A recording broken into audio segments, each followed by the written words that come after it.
یہاں کامیابی کا اعلیٰ معیار نہیں بیان کیا جا رہا، بلکہ اس کا کم سے کم معیار بیان کیا جا رہا۔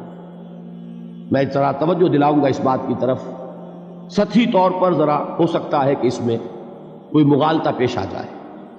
تقابل کیجئے ذرا، ایک سورۃ العصر ہے، والعصر ان الانسان لفی خسر الا الذین آمنوا وعملوا الصالحات وتواصوا بالحق وتواصوا بالصبر۔ ایک سورۃ التین ہے، والتین والزیتون وطور سینین وہذا البلد الامین لقد خلقنا الانسان فی احسن تقویم ثم رددناہ اسفل سافلین الا الذین آمنوا وعملوا الصالحات فلہم اجر غیر ممنون۔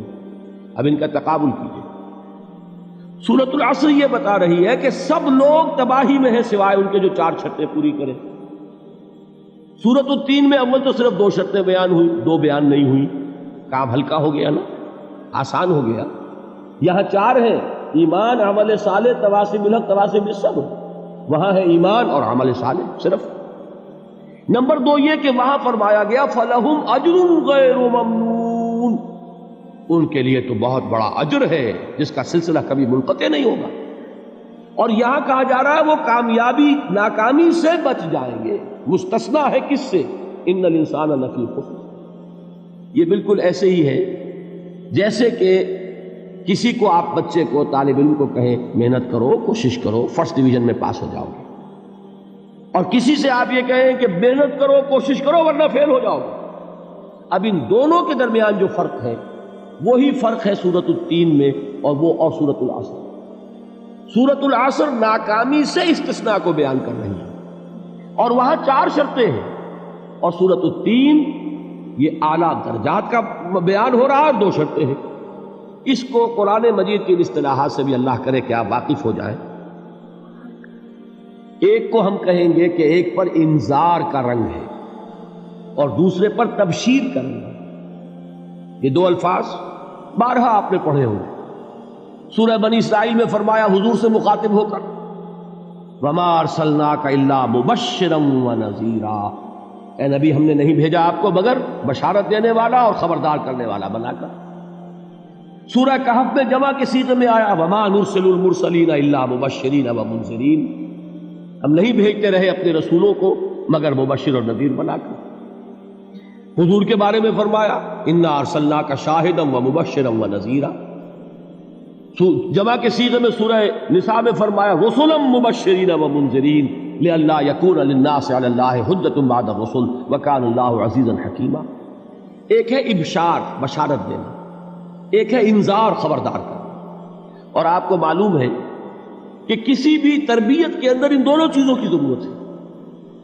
کبھی ایسا ہوتا ہے کہ ڈانٹ ڈپٹ کی ضرورت پیش آتی ہے، دھمکی کی ضرورت پیش آتی ہے، باز آ جاؤ، اپنے رویے کو درست کرو ورنہ پکڑ ہوگی، سزا ملے گی۔ کبھی آپ شاباش دیتے ہیں، ہمت کرو، گھبراؤ نہیں، تمہارے اندر صلاحیت ہے، مایوس نہ ہو، ہمت تمہاری کیوں جواب دے رہی ہے، تم بڑے ذہین ہو، محنت کرو، بڑے اعلیٰ درجات ملیں گے۔ قرآن مجید میں یہ دونوں رنگ ہیں جو اختیار کیے گئے، ایک تبشیر کا رنگ ہے، ایک انذار کا رنگ ہے۔ سورۃ العصر میں انذار کا رنگ ہے، خبردار، تمام انسان ہلاکت اور بربادی کا نوالا بننے والے ہیں سوائے ان کے جو 4 شرطیں پوری کریں، الا الذین آمنوا وعملوا الصالحات وتواصوا بالحق وتواصوا بالصبر۔ تو معلوم یہ ہوا کہ یہ کامیابی کے جو منیمم پری ریکویزٹس ہیں، مجھ سے کہا گیا کہ انگریزی کے الفاظ کا فوراً ترجمہ کر دیا کرو، اور میں کر دیتا ہوں۔ اصل میں مغالطہ آپ کو یہ ہوتا ہے میں ترجمہ کہہ کے نہیں کرتا، لیکن اس کے بعد میں فوراً اردو کا مترادف جو ہے وہ لے آتا ہوں۔ لیکن میں یہ اس لیے استعمال کرتا ہوں انگریزی اصطلاحات، جیسا کہ میں نے عرض کیا تھا کہ میرے اصل مخاطب ہیں جدید تعلیم یافتہ لوگ، اور جدید تعلیم یافتہ لوگوں کے کمیونیکیشن جو ہے، ابلاغ، وہ ان انگریزی اصطلاحات کے ذریعے سے زیادہ بہتر اور صحیح تر ہوتا ہے، ورنہ وہ بات سمجھیں گے نہیں۔ اسی لفظ ابلاغ کو وہ نہیں سمجھیں گے اور کمیونیکیشن کو سمجھ لیں گے۔ یہ ہے اصل میں ساری مصیبت کے جو اس وقت ہمارے سامنے ہے، اس لیے یہ الفاظ ہم استعمال کرتے ہیں۔ تو میں یہ کیا عرض کر رہا تھا کہ در حقیقت ان الانسان لفی خسر الا الذین آمنوا وعملوا الصالحات وتواصوا بالحق وتواصوا بالصبر، یہ منیمم پری ریکویزٹس ہیں کم سے کم لوازم ہے نجات کے، ان سے کم تر پر نجات کا کوئی سوال نہیں، اس لیے کہ قسم کھا کر اللہ فرما رہا ہے، زمانے کی قسم ہے، تمام انسان خسارے میں ہیں سوائے ان کے جو 4 شرطیں پوری کریں۔ تو تیسری چیز ذہن میں یہ رکھیے، یہ چاروں شرطیں لازم ہیں، یہ بہت اہم نکتہ ہے۔ ابھی ہم نے کسی لفظ کی گہرائی میں اتر کر نہیں دیکھا ہے، ابھی تو ہم سرسری طور پر تذکر بالقرآن کے مرحلے میں ہیں۔ پہلی بات کیا معلوم ہوئی؟ اس میں کامیابی اور ناکامی کا ایک معیار سامنے آیا، ٹھیک۔ نمبر 2، یہ کامیابی کے کم سے کم شرائط کا بیان ہے، منیمم ریکوائرمنٹس۔ میں نے ایک مرتبہ ایچسن کالج لاہور میں جب تقریر کی سورۃ العصر پر، تو طلباء کے ذہن کی مناسبت کے اعتبار سے کہا کہ بھائی یہ فرسٹ ڈویژن کا بیان نہیں ہے، یہ 3rd ڈویژن میں کامیابی کا بیان ہے، اس سے کم تر پر فیلیور ہے، اس لیے کہ فرمایا گیا والعصر ان الانسان لفی خسر الا الذین آمنوا وعملوا الصالحات وتواصوا بالحق وتواصوا بالصبر۔ اسی کو میں نے اس وقت آپ کے سامنے رکھا کہ اس پر انذار کا رنگ ہے، خبردار کرنے کا انداز ہے، زجر کا، ڈانٹ ڈپٹ کا انداز ہے کہ اگر کامیابی چاہتے ہو تو یہ 4 شرطیں پوری کرنی ہیں۔ اب تیسری بات جو عرض کر رہا ہوں یہ اہم ترین ہے کہ یہ چاروں شرطیں لازم ہیں۔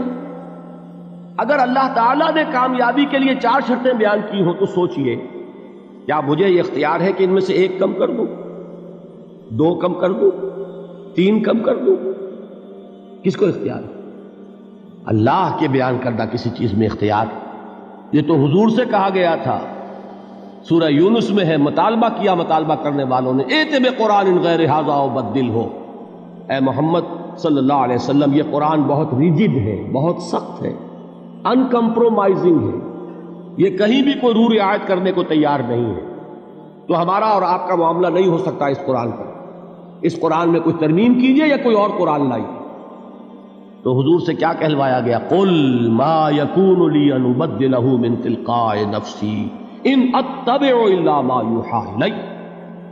اے نبی ان سے کہہ دیجئے میرے لیے ہرگز ممکن نہیں ہے کہ میں اس قرآن میں اپنے جی سے کوئی ترمیم کر دوں، کوئی تبدیلی کر دوں، میں تو خود پابند ہوں اس کا جو مجھ پر وحی کیا جا رہا ہے، سب سے پہلے میں خود اس پر عمل کرنے والا ہوں، میں خود اس کا پابند ہوں۔ تو غور کیجئے، قرآن بیان کر رہا ہے کہ 4 شرطیں ہیں نجات کی، اور آپ کے دل میں یہ بات بٹھا دی گئی ہے کہ صرف کلمہ گو ہونا نجات کے لیے کافی ہے، صرف ایمان سے نجات ہو جائے گی۔ یہ بات جو ہے ذہن میں رکھیے، ایک نجات وہ ہے جو ہزار برس تک جہنم میں کوئلہ بننے کے بعد نجات ہو، میں اس نجات کی بات نہیں کرتا، وہ نجات تو ملے گی یقیناً۔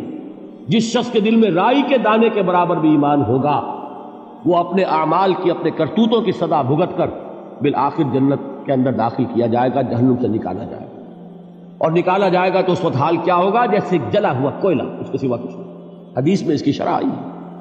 لیکن یہ نجات نہیں، نجات وہ کہ جو اللہ تعالیٰ میدان حشر ہی میں ہماری مغفرت کا اعلان فرمائے، اللہ تعالیٰ اول وہلے میں ہمیں جنت میں داخل فرمائے، اس نجات کی بات کر رہا ہوں۔ وہ نجات جان لیجئے محض کلمہ گو ہونے کی بدولت نہیں ملے گی، اس نجات کے لیے شرط اول ایمان، شرط دوم عمل صالح، شرط ثالث تواصی بالحق، اور چوتھی شرط تواصی بالصبر۔ یہ قرآن کا بیان ہے، یہ کسی انسان کا کلام نہیں ہے کہ اس میں ترمیم کی جا سکے۔